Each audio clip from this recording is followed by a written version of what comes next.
Welcome back to my channel.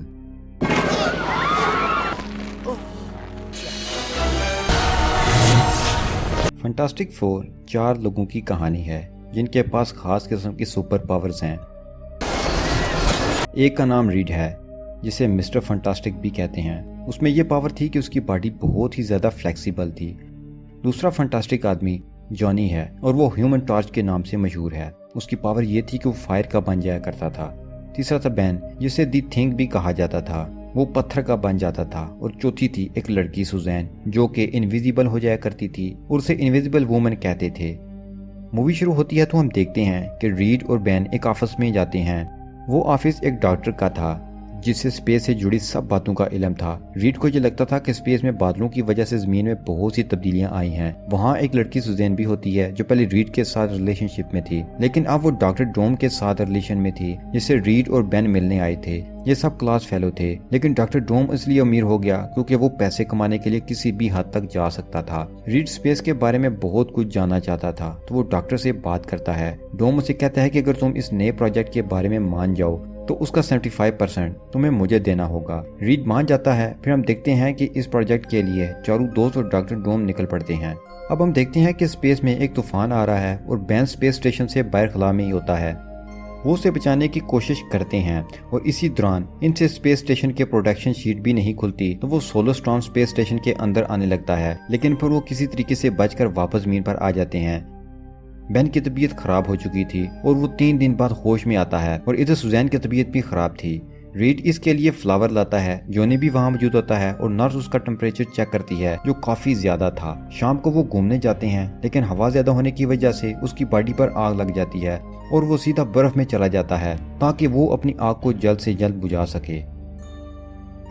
दूसरी तरफ हम डोम को देखते हैं। जैसे लगता है कि रीड के आने की वजह से उसकी कंपनी को नुकसान हो रहा है। इसमें भी ऐसी पावर्स आ गई थी कि वो बिना हाथ लगाए चीजों को मूव कर लेता था। फिर हम देखते हैं कि रीड और सुजैन एक जगह पर मिलते हैं। रीड उसे कहता है कि मैं खुश हूँ कि तुम इस नए आदमी के साथ खुश हो। सुजैन को गुस्सा आता है कि इसे कोई फर्क ही नहीं पड़ता और उसे गुस्से की वजह से वो इनविजिबल हो जाती है। वो अपनी इस एबिलिटी के बारे में बिल्कुल नहीं जानती थी। इसी दौरान उसके हाथ से बोतल गिर जाती है, लेकिन रीड अपने हाथ लंबा करके वो बोतल पकड़ लेता है।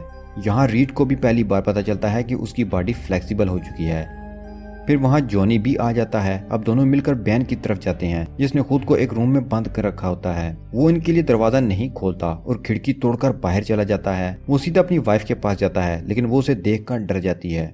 वो बहुत दुखी हो जाता है और अगले दिन वो ब्रिज के किनारे बैठा होता है। तभी वहाँ एक आदमी आता है जो खुदकुशी करना चाहता था। बैन उसे बचाने आगे आता है, लेकिन इसी दौरान ब्रिज पर एक एक्सीडेंट हो जाता है। उसके बाकी तीनों दोस्त भी ब्रिज पर मौजूद थे जो उसी की तरफ आ रहे थे।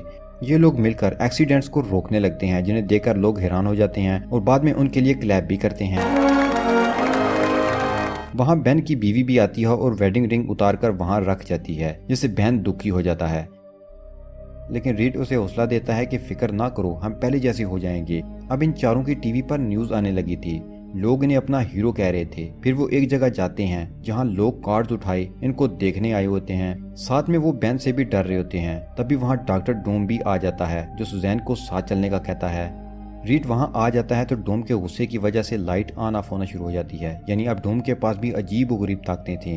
तभी वहां बैन आता है जो पूरे का पूरा पत्थर का बन चुका था, तो डॉक्टर डोम उसे डर जाता है और वहां से चला जाता है। अब उसे फील हो रहा था कि जैसे उसकी बॉडी मेटल बन रही हो। वो ये बात डॉक्टर से शेयर करता है तो वो डॉक्टर से बताता है कि 2-3 दिन में तुम पूरे के पूरे मेटल में तब्दील हो जाओगे और इस तरह की बीमारी मैं पहली बार देख रहा हूँ। तो ये बात सीनियर डॉक्टर्स तक पहुँचानी होगी। टॉम नहीं चाहता था कि उसका राज खुले, इसलिए वो उस डॉक्टर को ही मार देता है। फिर वो वापस आता है और इन स्पेस कॉस्ट्यूम्स को सीने लगता है ताकि वो अपनी अपनी एबिलिटीज के लिहाज से कॉस्ट्यूम्स पहन सकें। रीड उन्हें वो मशीन दिखाता है जिससे वो दोबारा नॉर्मल हो सकते थे, लेकिन वो कहता है कि उसका एक रिस्क भी है, यानी कि या तो हम बिल्कुल ठीक हो जाएंगे या फिर हमारे अंदर बहुत ज्यादा एबिलिटीज आ जाएंगी। फिर हमें पता चलता है कि कुछ लोग डॉक्टर डोम की कंपनी पर कब्जा करना चाहते थे। डॉक्टर डोम को यहाँ ये भी पता चलता है कि उसकी एक पावर ये भी है कि वो करंट स्टोर कर सकता है और उसे इस्तेमाल भी कर सकता है। तो फिर वो उस आदमी के पास जाता है और उस आदमी को करंट लगाकर मार देता है। दूसरी तरफ हम जॉनी को देखते हैं जो अपनी बाइक लेकर स्टंट्स करने बाहर निकल जाता है। हालांकि उसे मना भी किया गया था। बाकी तीनों से वापस बुलाने जाते हैं, लेकिन उसे तो मशहूर होने का जुनून सवार था। फिर वो वापस आ जाते हैं। फिर हम देखते हैं कि बेन एक बार में बैठा है और उसे एक लड़की अच्छी लगने लगती है। इनफैक्ट वो लड़की अंधी थी और देख नहीं सकती थी, तो वो बेन के पास आकर बातें करने लगती है और उसे बेन से डर भी नहीं लग रहा था।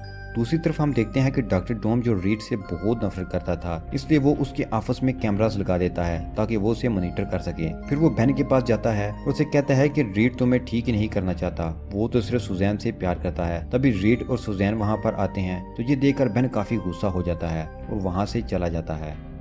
फिर हम देखते हैं कि रीड खुद पर इस मशीन से एक्सपेरिमेंट करने लगता है, लेकिन वो मशीन अभी तैयार नहीं हुई थी, तो वो एक्सपेरिमेंट फेल होता है। फिर डोम बेन को बुलाता है ताकि वो उस पर एक्सपेरिमेंट कर सके।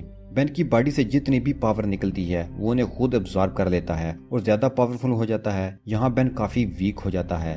फिर डोम रीड पर भी अटैक करता है, उसे उठाकर अपने ऑफिस ले आता है और उसे एक बहुत ही ज्यादा ठंडी जगह पर रख देता है। फिर वो जॉनी को ढूंढने के लिए एक मिसाइल फेंकता है। जॉनी अपनी बहन सुजैन के साथ खड़ा होता है और दूर से वो मिसाइल देख लेता है। वो समझ जाता है कि अगर मिसाइल यहाँ पर आया तो हम तबाह हो जाएंगे। फिर वो बिल्डिंग से छलांग लगा देता है और बॉडी टेम्परेचर इतना ज्यादा कर लेता है कि वो हवा में उड़ने लगता है। वो दूर जाकर पानी में गिरता है और मिसाइल भी वहीं जाकर फट जाता है। अब बेन हकीकत जान जाता है और वापस उस मशीन में जाकर पत्थर का बन जाता है ताकि वो रीड और अपने बाकी फ्रेंड्स की जान बचा सके। जब बेन वहां पहुंचता है तो सुजैन और डोम की फाइट हो रही होती है। बेन डोम को बहुत मारता है। डोम पूरे का पूरा मेटल का बन जाता है और बेन से लड़ने के लिए उठ खड़ा होता है। अब वहाँ जॉनी भी आ जाता है। अब चारों मिलकर डोम का मुकाबला शुरू कर देते हैं। जॉनी अपनी बॉडी से हीट निकालता है और सुजैन अपनी पावर से सारी हीट डोम पर फेंक देती है। डोम क्योंकि मेटल का बन चुका था, इसलिए इतनी ज्यादा हीट से वो पिघलने लगा था। इसके साथ ही बेन उस पर ठंडा पानी फेंकता है जिससे वो फ्रीज हो जाता है। अब हम देखते हैं कि सब खुश हैं कि उन्होंने एक खतरनाक दुश्मन को टीम वर्क से हरा दिया है। उसके बाद एक पार्टी में जाते हैं जहां रीड फाइनली सुजैन को प्रपोज कर देता है। मूवी के एंड में हमें ये भी बताया जाता है कि डॉक्टर डूम अभी मरा नहीं है, बल्कि वो अभी जिंदा है। उसी के साथ ही इस मूवी का पार्ट 1 खत्म हो जाता है।